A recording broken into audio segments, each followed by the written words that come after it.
प्रिय विद्यार्थियों, पिछली कक्षा में हमने अतिशयोक्ति अलंकार के विषय में जाना था। संक्षेप में जहाँ बात को बढ़ा चढ़ाकर लोक की मर्यादा का उल्लंघन करते हुए वर्णित किया जाता है, वहाँ अतिशयोक्ति अलंकार होता है। इसके 7 भेद कहे गए हैं: संबंधातिशयोक्ति, असंबंधातिशयोक्ति, चपलातिशयोक्ति, अक्रमातिशयोक्ति, अत्यंतातिशयोक्ति, भेदकातिशयोक्ति और रूपकातिशयोक्ति। आज हम संदेह और भ्रांतिमान के विषय में जानकारी प्राप्त करेंगे।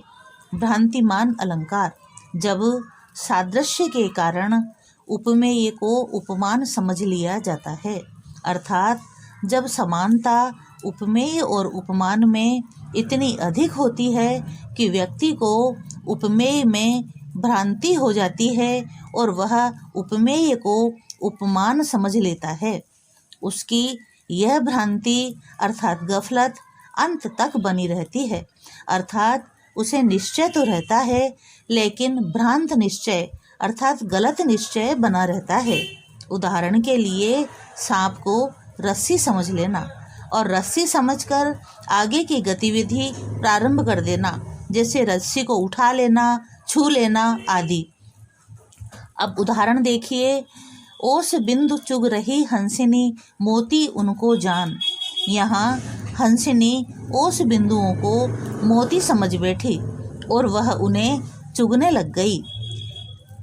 एक अन्य उदाहरण देखिए।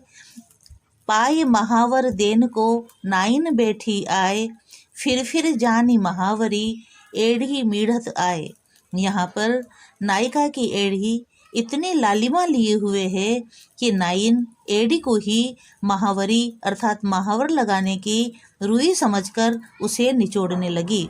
अर्थात यहाँ नाइन नायिका की एड़ी और महावरी के लाल रंग के सादृश्य के कारण भ्रम से एड़ी को महावरी समझ लेती है और उसे बार बार निचोड़ने लगती है।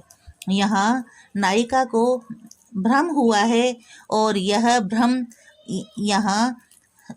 यहाँ नाइन को भ्रम हुआ है और यह भ्रम अंत तक बना रहता है, उसे भ्रांत निश्चय रहता है और उस भ्रम में वह आगे की क्रिया भी करने लगती है। एक अन्य प्रसिद्ध उदाहरण देखिए। नाक का मोती अधर की कांति से, बीज दाड़िम का समझकर भ्रांति से, देखकर सहसा हुआ शुक मौन है, सोचता है अन्य शुक यह कौन है। यहाँ पर नायिका ने नाक में मोती पहन रखा है। मोती सफ़ेद रंग का है लेकिन उसके ओठ बिल्कुल लाल रंग के हैं और वो लाल रंग की आभा नाक के मोती पर गिरती है और वो नाक का मोती लाल रंग का कुछ लाल रंग का दिखाई देने लगता है और तोता उस नाक के मोती को अनार का दाना, बीज दाड़िम का अर्थात अनार का दाना समझने लगता है। कैसे समझने लगता है? भ्रांति से, अर्थात भ्रांत धारणा उसकी हो जाती है और वो मोती को दाड़िम का बीज समझने लग जाता है। अब यह देखकर सहसा हुआ शुक मौन है, सोचता है अन्य शुक यह कौन है। यह देखकर जो तोता है वो एकदम चुप हो जाता है और वो सोचता है कि सामने ये कौन दूसरा तोता आ बैठा है जिसके मुख में दाड़िम का बीज है। यहाँ पर देखने योग्य बात यह है कि परोक्ष रूप से जो कवि है वो नायिका की नासिका का भी वर्णन करता है कि नायिका की नासिका बहुत तीखी, तोते की चोंच के समान तीखी है और इससे जो तोता है वो भी नायिका में तोते का भ्रम पाल लेता है। अब अगला अलंकार देखिए। संदेह अलंकार: जहाँ रूप, रंग और गुण की समानता के कारण अंत तक यह निश्चय न हो पाए कि वह कौन सी वस्तु है, यह है या वह है, अर्थात उपमेय और उपमान में संदेह की स्थिति बनी रहती है और अंत तक किसी वस्तु का निश्चय नहीं हो पाता है, बस शंका ही बनी रहती है। अर्थात जब अत्यधिक सादृश्य के कारण उपमेय और उपमान में संदेह बना रहता है और निश्चय नहीं हो पाता है, वहाँ संदेह अलंकार होता है। अर्थात जो व्यक्ति है वो यही सोचता रहता है कि ये है या वो है, ये है या वो है, और ये अंत तक सोचता रहता है। उदाहरण के लिए हरिमुख यह आली कीधो उग्यो मयंक। यहाँ अत्यधिक समानता के कारण यह निश्चय नहीं हो पाता है कि यह हरि का मुख है अथवा चंद्रमा उदित हुआ है, अतः संदेह अलंकार है। इसी प्रकार का एक अन्य उदाहरण देखिए कि तुम तीन देव में को नर नारायण की तुम दो। यहाँ अत्यंत सादृश्य अर्थात समानता के कारण यह निश्चय नहीं हो पा रहा है कि ये दोनों व्यक्ति जो उपस्थित हैं वे तीन देवों ब्रह्मा विष्णु महेश में से कोई हैं अथवा नर या नारायण हैं। यहाँ संदेह अंत तक बना रहता है, अर्थात अनिश्चय की स्थिति बनी रहती है, अतः संदेह अलंकार कहा जाएगा। एक अन्य प्रसिद्ध उदाहरण लेते हैं। सारी बिच नारी है कि नारी बिच सारी है, सारी ही की नारी है कि नारी ही की सारी है। अधिक स्पष्टता के लिए देखें तो भ्रांतिमान को अंग्रेजी में डाउटफुल लुकिंग कहा जाता है, वहीं संदेह को डाउट कहा जाता है। एक बार पुनः समझने का प्रयास करते हैं। भ्रांति या संदेह दोनों ही अलंकारों में हैं। भ्रांति या संदेह दोनों ही अलंकारों में हैं, परंतु भ्रांतिमान में व्यक्ति गलत निश्चय कर लेता है और यह गलत निश्चय अंत तक बना रहता है और वह उस गलत निश्चय में आगे की क्रिया भी प्रारंभ कर लेता है। वहीं संदेह में व्यक्ति निश्चय ही नहीं कर पाता है कि आखिर यह है क्या।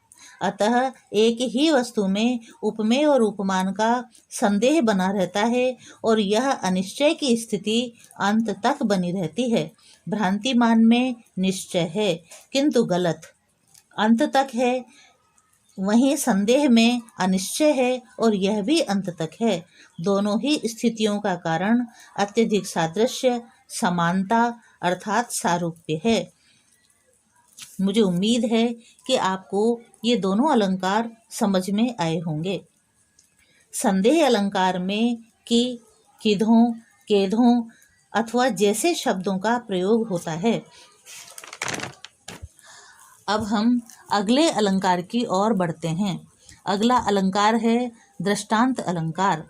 दृष्टांत अलंकार में पहले एक बात कहकर उससे मिलती जुलती दूसरी बात कही जाती है, अर्थात पहले एक बात कही जाती है और फिर उससे मिलती जुलती उसकी समानता जैसी दूसरी बात कही जाती है। यह बात पहली बात के उदाहरण के रूप में उसे पुष्ट करने के लिए कही जाती है। दोनों कथनों में बिंब प्रतिबिंब भाव होता है तो दृष्टांत अलंकार कहा जाता है। अब देखिए बिंब भाव क्या है, बिंब प्रतिबिंब भाव किसे कहेंगे। अर्थात बिंब प्रतिबिंब का अर्थ है दोनों वाक्यों का साधारण धर्म एक तो एक नहीं होता, अलग अलग होता है, परंतु एक जैसा होता है अर्थात मिलता जुलता होता है, वहाँ दृष्टांत अलंकार होता है।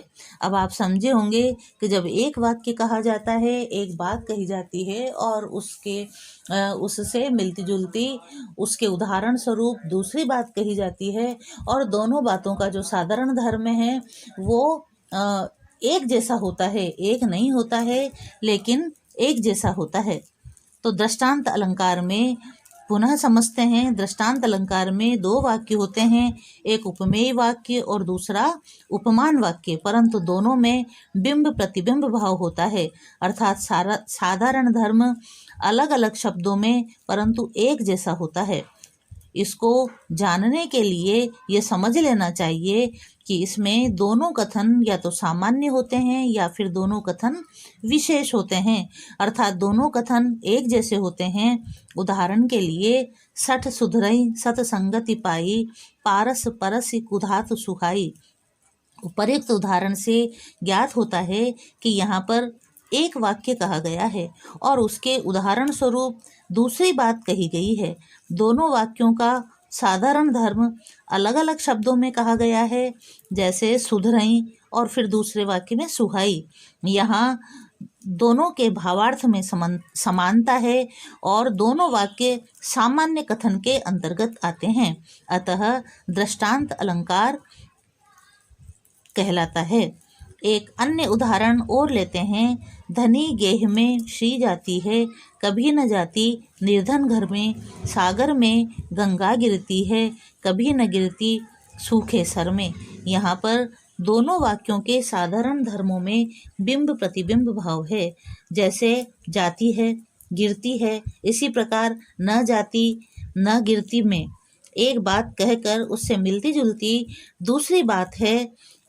श्री का धनी घर में जाना, उसी प्रकार गंगा का सागर में गिरना। यहाँ दोनों वाक्य विशेष कथन हैं। दृष्टांत शब्द को देखें तो उसकी संधि विच्छेद होगा दृष्ट धन अंत। जब अंत अर्थात दोनों वाक्यों में अंत में समानता दिखाई दे, अर्थात वहाँ जहाँ पर बिंब प्रतिबिंब भाव दृष्टिगोचर हो, तो दृष्टांत अलंकार कहा जाएगा। इसी से मिलता जुलता अगला अलंकार है अर्थांतरन्यास अलंकार। अर्थांतरन्यास अलंकार में सामान्य कथन का समर्थन विशेष कथन से और विशेष कथन का समर्थन सामान्य कथन से किया जाता है। यहाँ सामर्थ्य सामर्थक भाव होता है, अर्थात यहाँ एक बात का समर्थन दूसरा वाक्य कहकर दूसरी बात से किया जाता है, अर्थात यहाँ एक बात का समर्थन दूसरी बात कहकर किया जाता है। इसको अर्थांतरन्यास अलंकार होता है। इसमें एक वाक्य सामान्य कथन होता है तथा एक वाक्य विशेष कथन होता है। उदाहरण के लिए, जाहि मिले सुख होत है, तिहि बिछुरे दुख होहि। सूर्य उदय फूले कमल, ताबिनु सकुचे सोई। यहाँ प्रथम वाक्य सामान्य कथन है तो दूसरा कथन विशेष कथन है। प्रथम वाक्य के समर्थन में दूसरा वाक्य कहा गया है। प्रथम वाक्य में बताया है कि जिसके मिलने से सुख की प्राप्ति होती है, उसके बिछुड़ने से दुख भी प्राप्त होता है। जिस प्रकार सूर्य के उदित होने पर कमल खिलता है, वहीं उसके बिना या उसके अस्त होने पर कमल मुरझा जाता है। एक अन्य उदाहरण और देखते हैं। वक्र चंद्रमहि ग्रसे न राहु, टेढ़ जाने शंका सब काहू। यहाँ प्रथम वाक्य विशेष कथन है, उसका समर्थन करने के लिए दूसरा सामान्य कथन कहा गया है। वक्र चंद्र को राहु ग्रसित नहीं करता। क्यों नहीं करता? क्योंकि टेढ़ेपन को देखकर सभी शंकित होते हैं। अर्थात एक वाक्य कहा गया है और उसके समर्थन में उसको पुष्ट करने के लिए उसके समर्थन में दूसरा वाक्य कहा गया है। एक अन्य प्रसिद्ध उदाहरण देखते हैं। अति परिचय ते होत है, अवश्य अनादर भाई। मलिया गिरी की भीलनी, चंदन देत जराई। इस प्रकार कहा जा सकता है कि दृष्टांत में दो वाक्य होते हैं, दोनों सामान्य कथन या दोनों विशेष कथन। यहाँ एक बात कहकर उससे मिलती जुलती दूसरी बात कही जाती है। दोनों में साधारण धर्म अलग अलग शब्दों में होता है, किंतु होता एक जैसा है, अर्थात दोनों में बिंब प्रतिबिंब भाव होता है।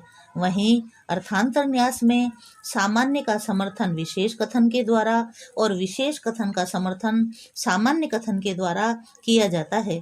दोनों में सामर्थ्य समर्थक भाव होता है, अर्थात दृष्टांत में बिंब प्रतिबिंब भाव होता है, वहीं अर्थांतरन्यास में समर्थन की भावना रहती है, समर्थन का भाव रहता है। आज इतना ही। अंत में एक आत्मीय अनुरोध, कृपया भीड़ भाड़ वाली जगहों पर जाने से बचें एवं सोशल डिस्टेंसिंग का पालन करें। धन्यवाद।